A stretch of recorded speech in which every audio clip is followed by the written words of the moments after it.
Hey, Pete, go. You like what it is? Hey, how about that?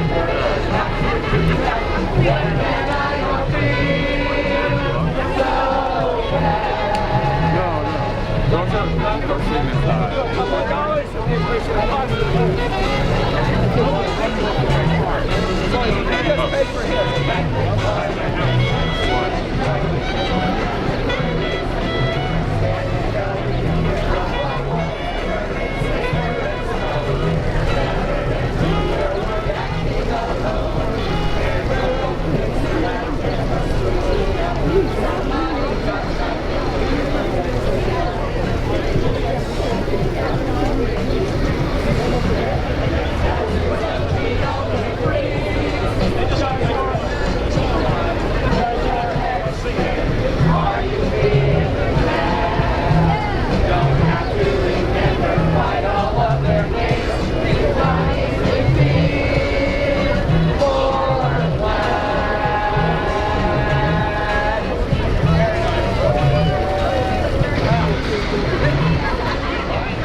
Demanding that we impeach Trump, okay? All together.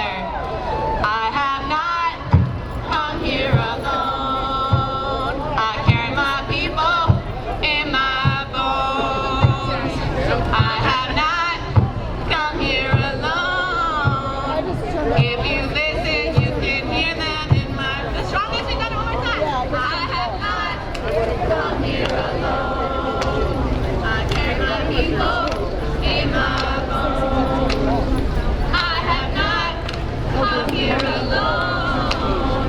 If you listen, you can hear them in my soul.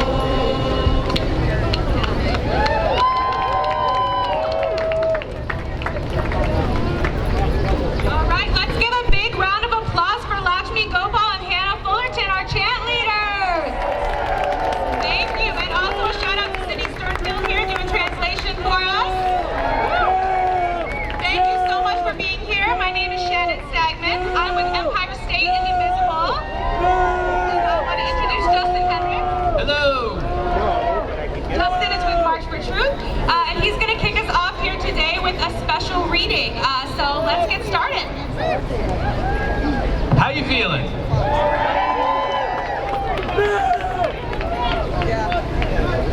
In the 116th Congress, first session, House Resolution 257, requiring whether the House of Representatives should impeach Donald John Trump, President of the United States. Filed by Ms. Tlaib for herself and Mr. Green of Texas, submitted the following resolution, which is referred to the Committee on Rules. Resolution inquiring whether the House of Representatives should impeach Donald John Trump, President of the United States. Resolved that 1. The Committee on the Judiciary shall inquire whether the House of Representatives should impeach Donald John Trump, President of the United States of America.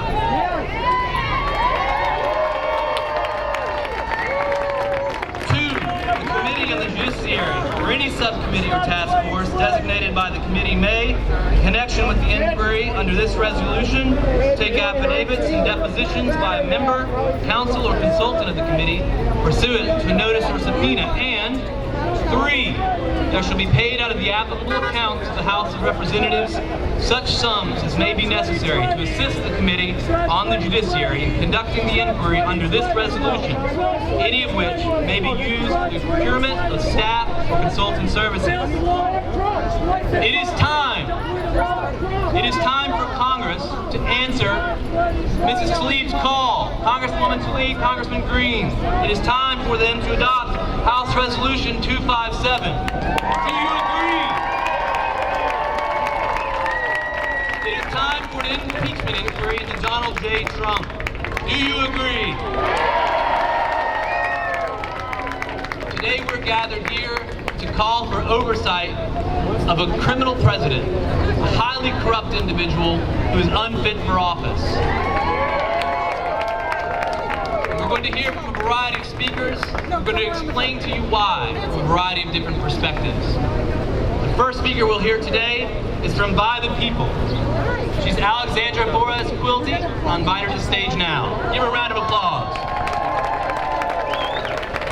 Hello, New Yorkers! New York is in the house.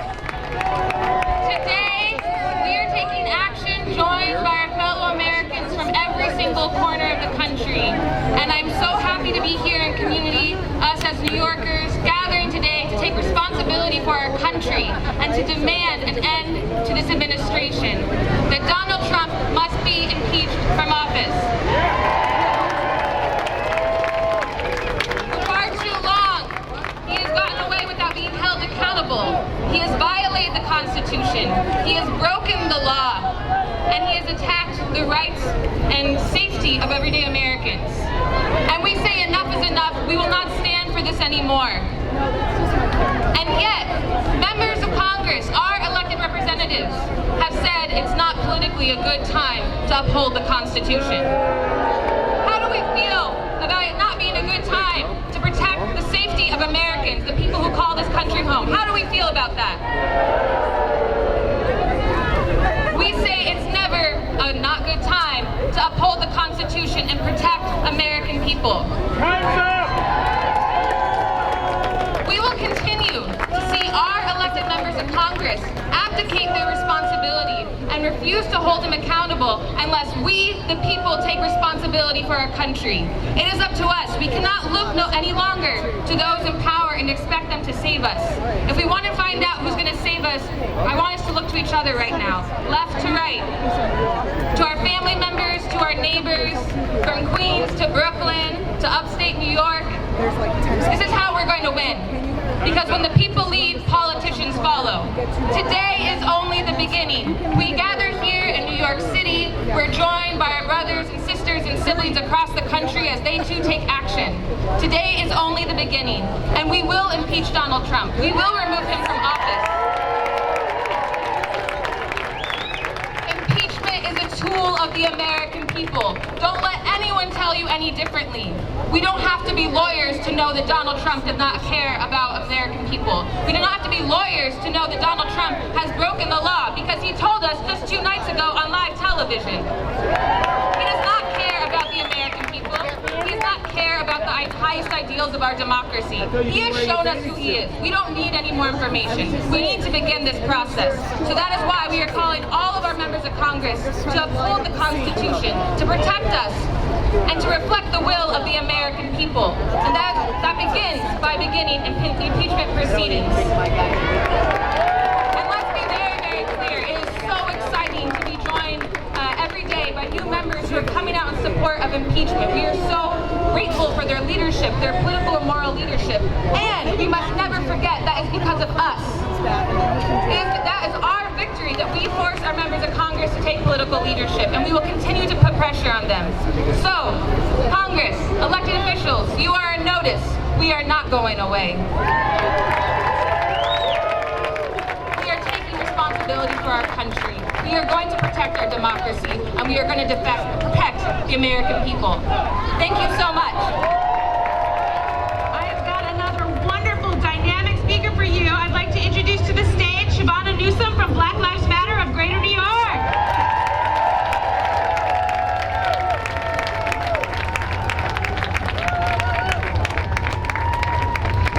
Thank you to my allies, my brothers and sisters in the struggle who organized this amazing event. Thank you to my fellow New Yorkers and Americans around this great nation for coming out and to take a stand to defend democracy. I'm Shavonna Newsom, the Director of Operations for Black Lives Matter, Greater New York, and I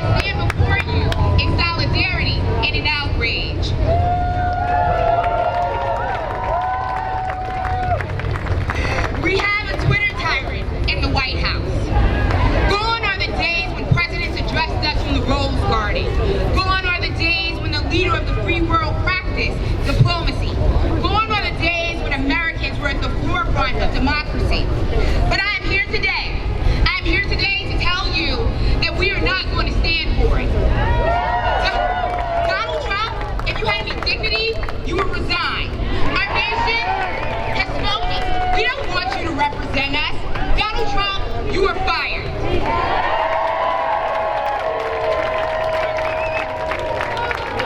Who else woke up on the morning of November 9th in a state of disbelief, in a state of sadness?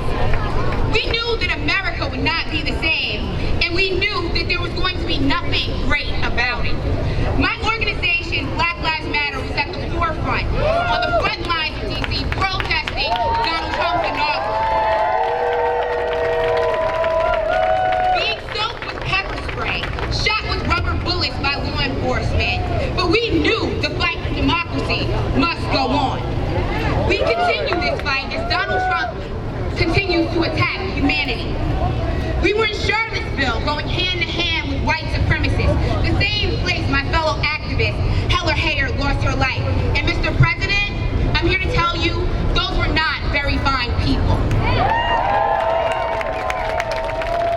A president's job is to unite, not to divide. Since Trump has been in office, every marginalized group has felt the wrath of his tyranny. Under his administration, transgender people have been banned from the military and are literally out in the cold. Homeless shelters are no longer allowing them to stay there. A few weeks back, I gave a speech in this very same spot with my friends at Planned Parenthood, calling for a stop to the abortion bans.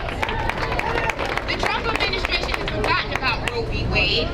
It's so deeply rooted in capitalism and patriarchy. Women's rights are being violated. Women, I'm a woman, we are being denied our right to privacy, our right to health care, and we're not going to stand for it. As a native New Yorker, a Bronx girl actually, my community is filled with hard-working, law-abiding people. There's nothing shithole about it. Mr. President, you are my neighbors, the migrants being detained and separated from their children, and all the people being detained. You owe them an apology. You owe them your job. The brutal rape of Tisha Mailey and the horrific lynching of the Central Park Five in the wake were among New York's darkest days. Amidst these horrors and the fears and the hatred they lose, many showed their worth. For better or for worse, they stood by the victims of these tragedies. As they succumbed to the worst in human nature, one voice stood out above all, one voice with no role. Neither victim nor perpetrator, neither parent or police, not the media or even the prosecution. That voice, a wealthy developer, a real estate developer who has spent a princely sum of no less than $85,000 to tell the world to execute them.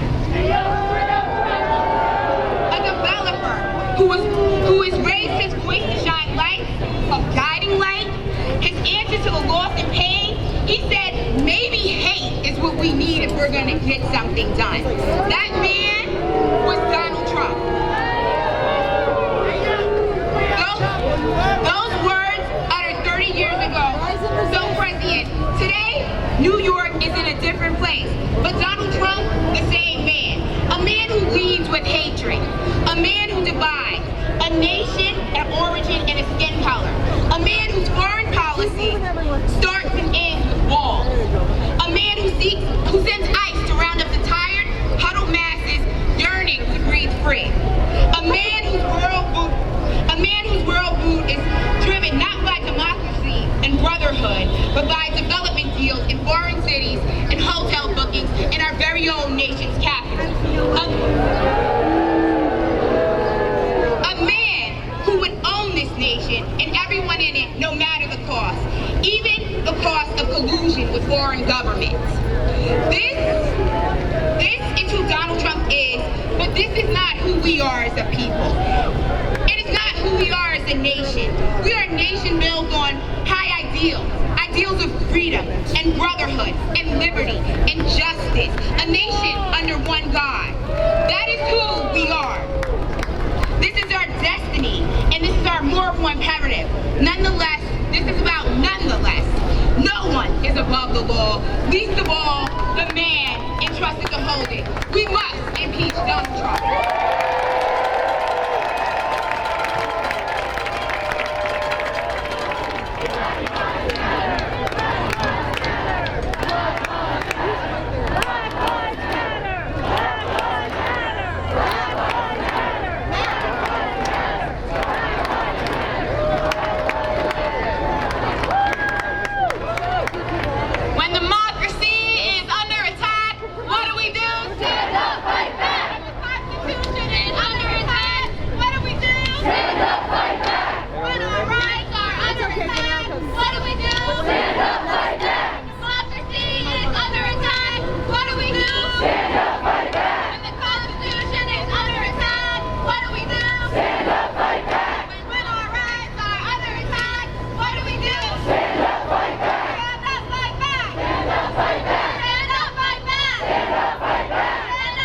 happy to have here today Elizabeth Holtzman, former U.S. Congresswoman for New York. I see that you know her, and author of The Case for Impeaching Trump.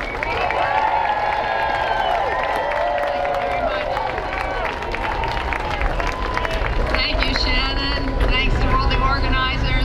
But most importantly, thanks to each one of you who's come out here today to fight for democracy. This is not a Democratic issue. It's not a Republican issue.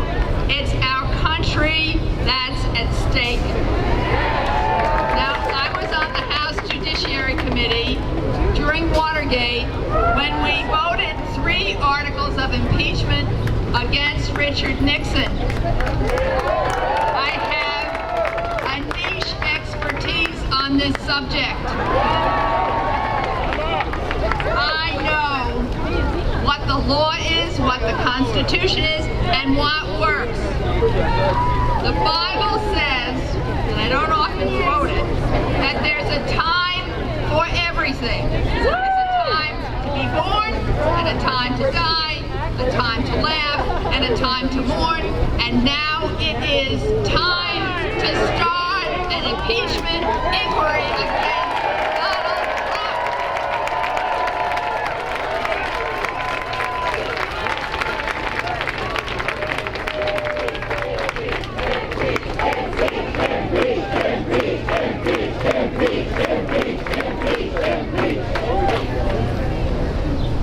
There has been an enormous amount of information and evidence up to this week. We had the Mueller report showing that there was substantial evidence that the President of the United States committed obstruction of justice. More than 1,000 former federal prosecutors say that they would have indicted and prosecuted the President for these acts. What are these acts? Trying to shut down an investigation. What was the investigation about? Possible conspiracy with a foreign power to steal our election. This is about free elections. Nixon impeachment, what was it about? Covering up an effort to steal an election, breaking into the DNC, breaking into the DNC now. Same kind of thing. We also have, and I wrote about it in my book at length, there are other grounds for potential impeachment against Donald Trump. He kidnapped children from their parents. Thousands of children. Here in New York, it would be a crime. Thank you. No one's been punished. No one's been punished. He also, I won't go into it at length, but this week made it time to act. There's no excuse anymore. This week, the President of the United States brazenly and openly and shamelessly stood up and invited Russia and other countries to come into this election and get him reelected.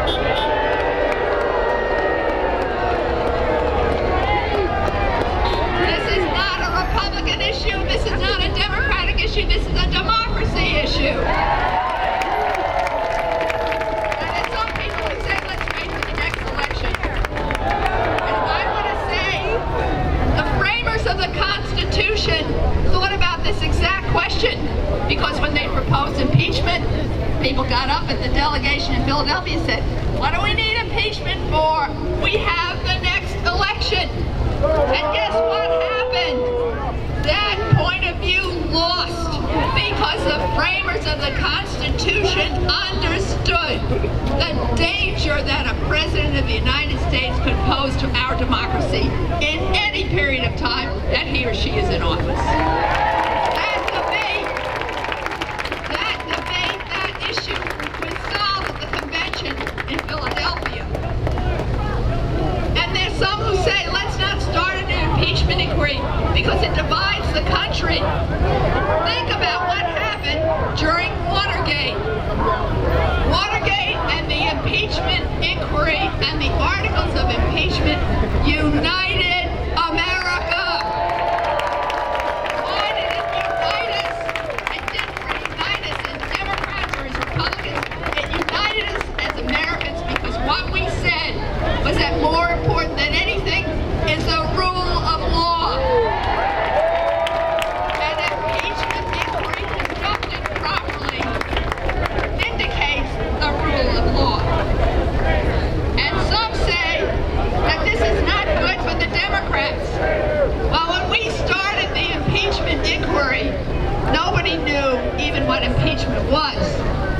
knew what the votes were. And by the way, we never needed the Senate because Richard Nixon resigned in disgrace.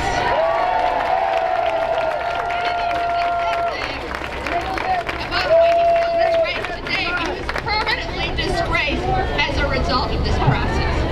It worked. So let me just say this to you. It worked because the process was fair. It was based on evidence. It wasn't a gotcha moment. It was a moment that we could be proud of throughout our history. That's what we have to do again. How did impeachment start? It didn't start with a report from a special prosecutor. It didn't start with somebody in Congress saying we have to do this. It started when Richard Nixon fired the special prosecutor and said, I'm going to control everything and I'm above the law. And the American people stood up and said, you are not above the law. And Congress, you have to act. The impeachment process against Richard Nixon started with the American people. The House leadership was opposed to acting. The American people said, protect our democracy. And that's what happened. And they did. And I was proud to be part of that. So people, I have to say, it's great that you're here. But we need your friends. We need your neighbors. We need everybody you know to say to Congress, now is the time. It can't be put off. And the people who want to preserve our democracy against the president who has only destruction of our democracy at heart. Thank you very much.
Entitled Impeachment for Bigotry and Policy Must Not Be Ignored.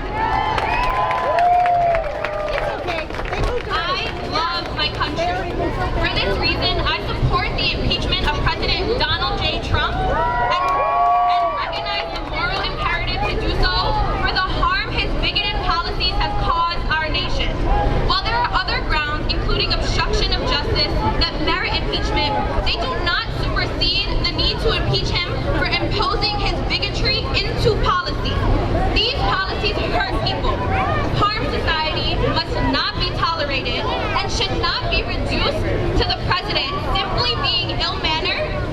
Further, these bigoted policies should not be dismissed as mere politics, not subject to impeachment. If Representative Steve King can be held accountable for his words, President Trump can be impeached for his bigoted policies. Too long, we have allowed our civility to prevent us from confronting the president's invidious incivility with a constitutional remedy that does not interfere with the Mueller investigation. Many have concluded that it is better to defeat the president at the next election than impeach him now for his bigoted transgressions. In doing this, his bigoted policies have festered in our body politic and polluted our discourse to our determinants. His bigoted policies divide and damage the social fabric of our country in ways that obstruction of justice and unlawfully conspiring with Russians do not. They cause unparalleled destruction to our society in the long and short term that will not easily heal. This is supported in part by the Federal Bureau of Investigation statistics, which indicate that reports of hate crimes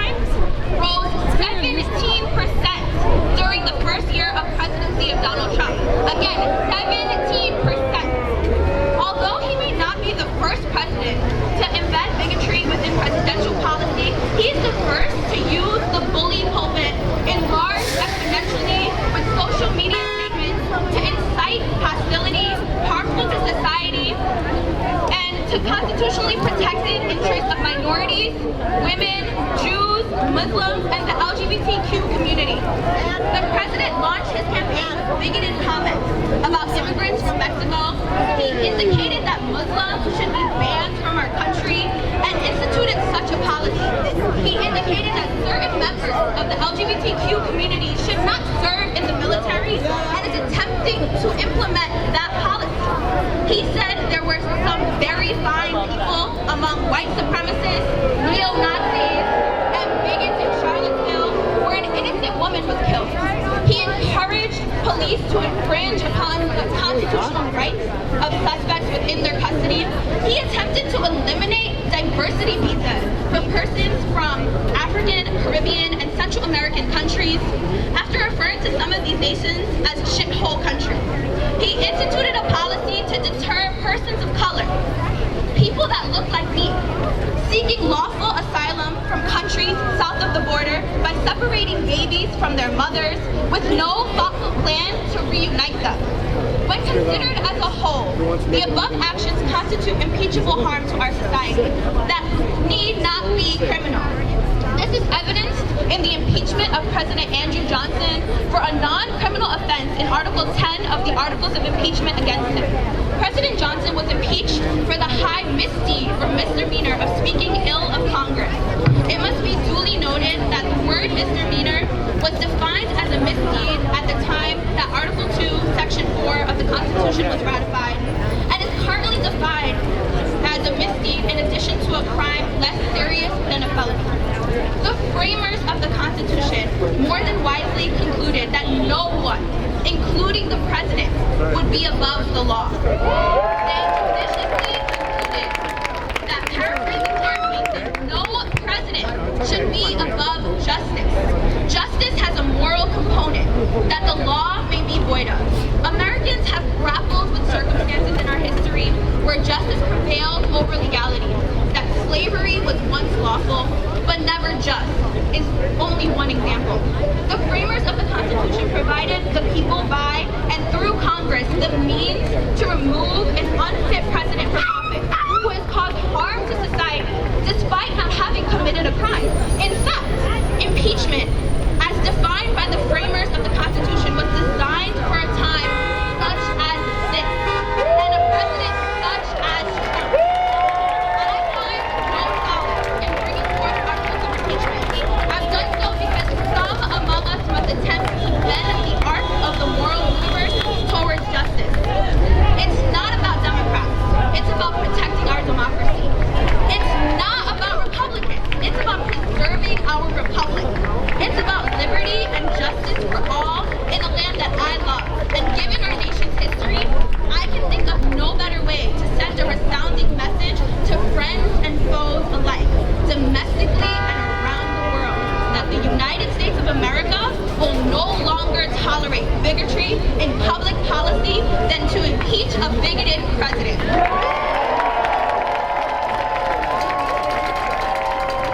Let's have another executive officer. According to dictionary.com, integrity is the quality of being honest and having strong moral principles.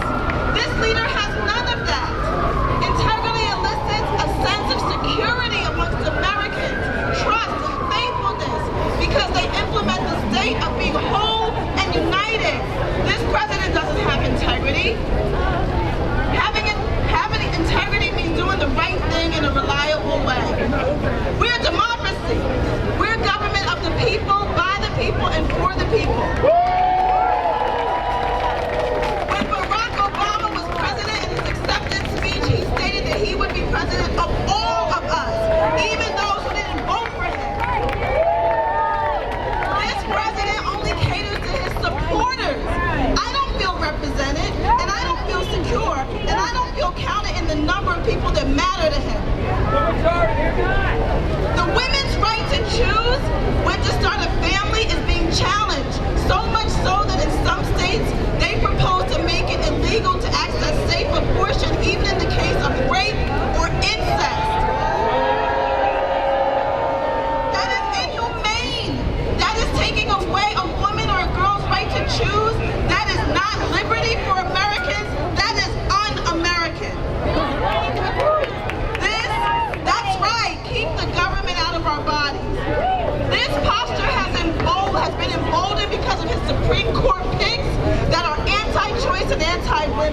This president is also divisive. I'm not going to call him a racist because I'm not going to absolve others or the systems that keep racism in place. But I will call him a separatist. There is a mindset within organizations in our country that seek power to impress Americans that are not white and male. This president has emboldened that dynamic. Rest in peace, Heather Heyer. He refuses to denounce injustices against black and brown people that continue to be a public safety issue for communities of color. He has not done anything to alleviate the devastating practices of family separation at the border, where thousands of children are now missing and some have died. He refused and withheld aid to Puerto Rico, and they're Americans. He has disrespected black women in Congress and the Senate and the press repeatedly and viciously. He's rolling back rights for LGBTQ and trans people. He's separated himself from Americans who are not white, straight, men, have every ability, or transgender. And there are too many of us for him to get away with that.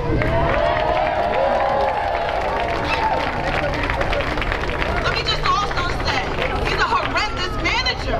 He's trying to run this country like a mom and pop store by employing all his friends and family. 29 people who work for this administration are no longer there.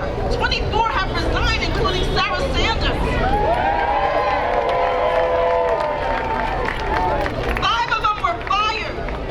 His A-team turnover rate is 69% as of yesterday.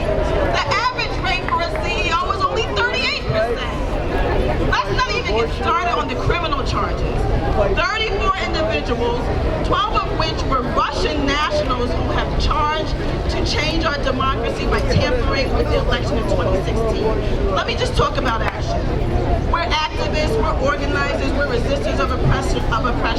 Start small book clubs. Justin Hendricks has started a movement called the Mueller Book Club.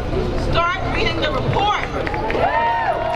Talk to your friends, educate your neighbors, have those tough conversations during Thanksgiving and Christmas and birthdays and cookouts. Talk to your Trump supporter family members. I don't have it. But if you do, talk to them. Don't shy away from being uncomfortable. Our survival as a democracy depends on each and every one of you. Now I gotta give credit to Tom Steyer, but Representative Maxine Waters called for impeachment before he was even inaugurated. Because so many times black women are the consciousness of this country, and that was an example of one of those times. Hashtag listen to black women. I saw a really funny meme, and it had her picture on it, and it said, "What's your favorite ice cream flavor?" And the answer was peach mint. I'm gonna start a little chant. I'm gonna say, "What's your favorite ice cream flavor?" You're gonna say peach mint. What's your favorite ice cream flavor? Peach mint. What's your favorite ice cream flavor? Peach mint. What's your favorite ice cream flavor? Peach mint. What's your favorite ice cream flavor? Peach mint. Let's get out there and do something about this president.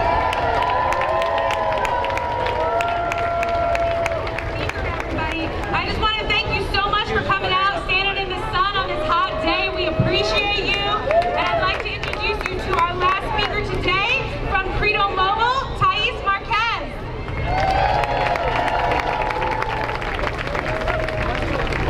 Hello. My name is Thais Marquez. And like all of you here today, I'm here because Trump is unfit for office and ought to be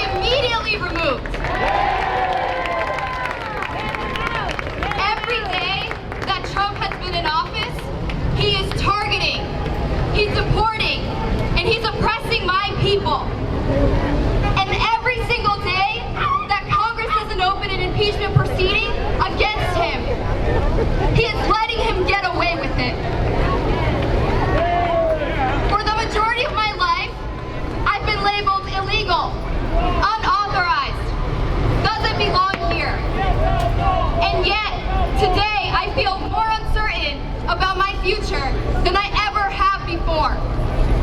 Every day, I wake up with a deadline looming over my head for when my DACA expires.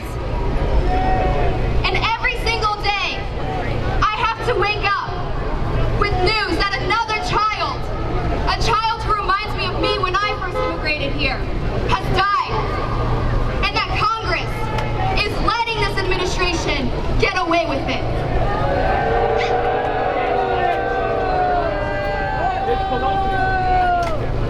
We are here today because we are demanding that Democrats in the House of Representatives do their job.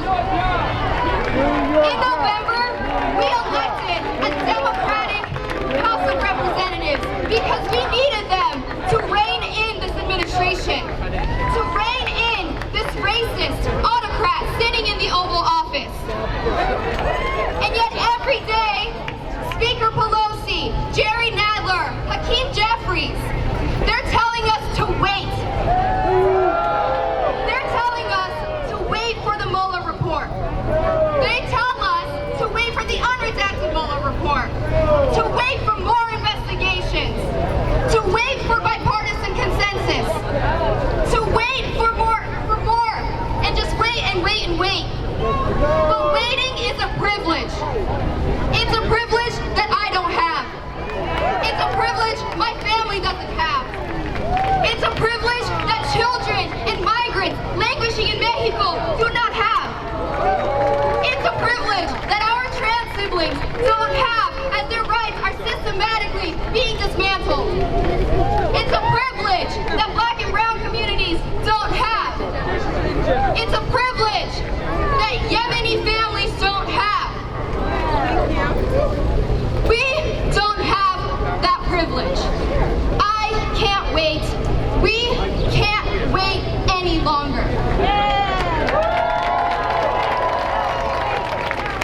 I want our elected representatives to know that we are giving them a moral choice.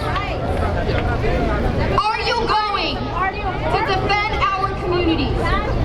Or are you going to stand by as our people are literally dying? This message is for Speaker Pelosi, who is providing a chokehold on impeachment, even as her own party thinks that it needs to happen now. You are one of the most powerful people in this country. You have the privilege to use the mounting evidence that Mueller has provided you. You have the privilege to use that evidence to defend our communities. And I want Nancy Pelosi and every member of Congress tomorrow to know that we gave them this choice. And if an impeachment proceeding